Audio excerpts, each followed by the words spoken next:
ॾे चाहे परॾे में रहंदड़ समूरनि सिंध वासियुनि जी ख़िदमत में अवर वर्क यानी असांजे पोलियो जे पारां मीर मोहम्मद कुंबर सलाम अर्ज़ु करे थो। उमेद आहे त सभु ख़ैर ख़ैरियत सां ऐं हशाश बशाश हूंदव।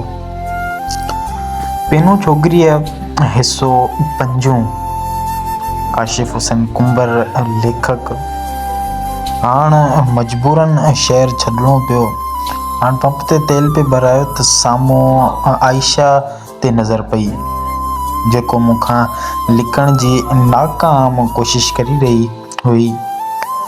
मूं हैरान थी ॾिठो त हीउ ईअं छो पई करे। पोइ यादि आयो राति जेको कुझु थियो इहो मुंहिंजे लाइ मामूली हो, हिन ते वॾो असरु करी वियो आहे। ख़ैर मूं पेट्रोल भराई हिन जे पासे में ब्रेक कयो ऐं पुछा कई किथे पई वञी। नंबर बंदि करी नज़र ते चढ़ियूं था त नज़रूं फेराई थी छॾी। छा थियो आहे एतिरो अणॼाण न थी, सब्र कुझु राति तुंहिंजे साम्हूं थियो आहे। हाणे ईअं पियो पुछी त ॼण तोखे का ख़बर ई न। सुल्तान महिरबानी करे होश कर, छा पियो करीं? छो तूं पंहिंजो ई मुंहिंजो दुश्मन थियो आहीं? हिन कावड़ वारे लहजे में चयो। हिन जा इहो लफ़्ज़ ॿुधी मूंखे अंदाज़ो थी वियो हो त राति घर वारनि जो हिन ते दबाव पियो आहे। ख़ैर मूं चयो बसि ज़ाहिर थी वई न पंहिंजे शहर वांगुरु तूं बि ॾुखे वक़्त में कंहिंजी नाहीं। या न मां अॼु हलां थो, अॼु खां पोइ मुंहिंजी शक्ल तोखे किथे बि नज़र न ईंदी। अॼु वेंदे ई पाण खे मारी छॾंदुमि, जिन लाइ मुआसी इहे कुले कांदी बि कोन जा। मूं कावड़ में मोटरसाइकिल खे किक हई ऐं निकिरणु लॻसि त हिन जे चहिरे ते उदासी कब्ज़ो करी वई। मां शहर खां ॿाहिरि निकितसि त मोबाइल वॼणु लॻो। मोबाइल ॾिठमि त आयशा कॉलूं करे रही हुई। कॉल खईं त हिन चयो हींअर जो हींअर मेन रस्ते वारी पार्क में अच। मूं सोचियो वरी छा थियो।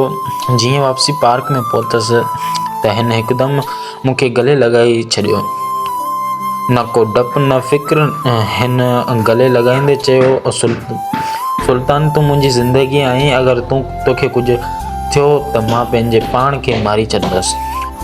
हलड़े हिन जा एॾा गहरा लफ़्ज़ जिन जी उमेद मूंखे हिन मां कॾहिं कोन हुई। तोखे मां कॾहिं कोन छॾंदुसि कंहिं बि सूरत में न। हिन रोई ॾिनो। मूं हिन खे आथ ॾींदे चयो मां थोरी तोखे छॾंदुसि, कॾहिं बि न। जीअरे जुदाई पंहिंजी कॾहिं कोन थींदी। समाज छा थो सोचे मूंखे हुन सां को फ़िक्रु नाहे। तोखे पंहिंजो करी ॾेखारींदुसि। हिन पंहिंजी बगड़ी मां हिकु घड़ी कढी मूंखे ॾिनी ऐं चयाईं मुंहिंजे तरफ़ां हिकु घड़ी तूं हथ में ॿध। मूं खिलंदे चयो घड़ी कॾहिं ॿधी नाहे। हाणे तुंहिंजे तरफ़ां इहो तोहफ़ो आहे त पाइणु मजबूरी आहे ऐं ज़रूरी बि आहे। ईअं असांजी कचहरी काफ़ी देरि हली। हिन मूंखां इजाज़त वरिती ऐं मूं चयो मां अॼु घरु वञां थो, सुभाणे वापसी ईंदसि। हिन मुस्कुराई चयो पर फ़ोन कजां, तो सिवा मुंहिंजो हिन शहर में आहे ई भला केरु। मां उतां रवानो थियसि। ईअं ई पियो महसूसु कयो ॼण मां पंहिंजी जंग फ़तह करी आयो हुजां। ईअं ई हो मुंहिंजो मक़सदु आयशा हुई, जंहिंखे हासिलु करणु मुंहिंजी ज़िंदगी जो वॾो मक़सदु हो। हाणे त हिन शहर खां हज़ारें तकलीफ़ूं मिलण बावजूदि बि शिकायत कोन हुई।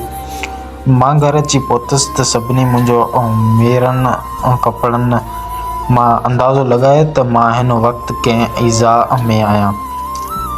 घर में मुंहिंजी तबियत जे करे घणा मूंखां ॻाल्हाइण लाइ मुंहिंजो मूड ॾिसंदा हुआ। अॼु अदी हिकदमि चयो छा थियो आहे तोखे सुल्तान? ही कहिड़ा हाल कया आहिनि? मूं चयो बसि कुझु न। अमां नेठि मुंहिंजे भर में अची वेठी।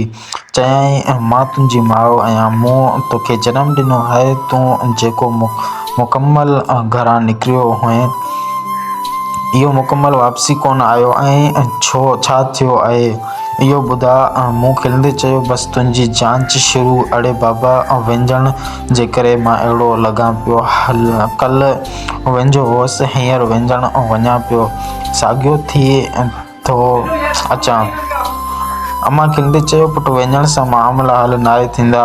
हाणे मूंखे लॻो पए त अमड़ खां लिकाइणु मुनासिब न आहे। मूं आयशा जे बारे में सभु कुझु ॿुधाए छॾियो, पंहिंजे टच मोबाइल में हुननि जी कढियल तस्वीर ॾेखारी। अम्मा ॾाढी अधी सभु वेतर परेशान थी विया। हिन चयो, हाणे इहो छोकिरी आयशा मुंहिंजी ज़िंदगी आहे, वधीक जेको नसीब, बाक़ी हिन खे जीअरे कोन छॾंदसि। अम्मा मुंहिंजियूं इहो ॻाल्हियूं ॿुधी चवणु लॻी, पुटु तोते कामण थियल आहे, तूं हिकु पेनू छोकिरीअ सां शादी कंदे, तुंहिंजी भेण भाइरनि जो केरु रिश्तो कंदो। तूं पुटु हल पंहिंजे पीर वटि, तोते कामण जो असरु आहे। अलाह न करे तूं जज़्बात में अची हिन छोकिरीअ खां पसंदि जी शादी करी छॾीं त असां कहिड़ो मुंहुं ॾेखारींदासीं बिरादरी में। राज भाग में अलाए छा थी वियो आहे तोखे। तेसिताईं ॾाॾी चयो, छोरा कहिड़ियूं पियो मश्करियूं करीं, या को तोते जादू जनात थियो आहे। तो ख़ुदा न करे को उबतो क़दम खयों त तुंहिंजो पीउ ऐं ॾाॾो मूंखे घर मां कढी छॾींदा। अड़े कहिड़ी तोखे शहज़ादी मिली आहे, पेनू मिली आहे। सही चवंदो हो तुंहिंजो बाबा त छोकिरो ॻोठ में ई रहे, पर मूंखे नांग खाधो जो तोखे आज़ादी ॾियारी। अॼु ही ॾींहुं ॾिसणा पिया, तुंहिंजे वॾनि भाइरनि कॾहिं बि अहिड़ी ॻाल्हि न कई जेको तूं पियो करीं। तोखे शहर जी हवा लॻी आहे, तोखे ॿनी जो टुकड़ो ॾियूं था, वञी संभाल, न त तूं कुझु बि करे सघीं थो। एतिरे में अधी रोईंदी चयो, अदा कहिड़ी कमी रहिजी वई हुई असांजे प्यार में, जेको तूं अॼु असांखे एॾी वॾी सज़ा पियो ॾेईं। इहो सभु करण खां पहिरीं असांजे बारे में कुझु सोची हा त छा थींदो, असां त जीअरी मरी वेंदासीं। मूं चयो, मोहबत में मूं सोची सम्झी कोन कई थी वई आहे। बाक़ी तव्हां जेको ॻाल्हियूं कयो पिया, इहो सभु बेबुनियाद आहिनि।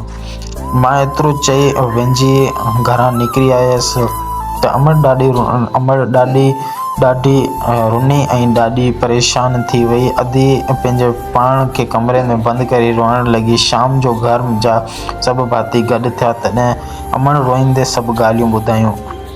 सभिनी जे चहिरे ते मायूसी पकिड़िजी वई। मूंखे बाबा कॉल करी चयो, किथे आहीं सुल्तान? मां हैरानगी मां, बाबा इते ई आहियां। बाबा कावड़ वारे लहजे में चयो, जल्दी घर अच। मूं सोचियो बाबा खे छा थियो आहे, अॼु एतिरो कावड़ में पियो लॻे। मां घर वञणु लॻसि हलंदड़। दोस्तो, ही पार्ट 5 जेको कंप्लीट थियो, ऐं पार्ट 6 ॾिसण लाइ सब्सक्राइब कयो, बेल आइकन प्रेस कयो। Thanks for watching. अल्लाह हाफ़िज़।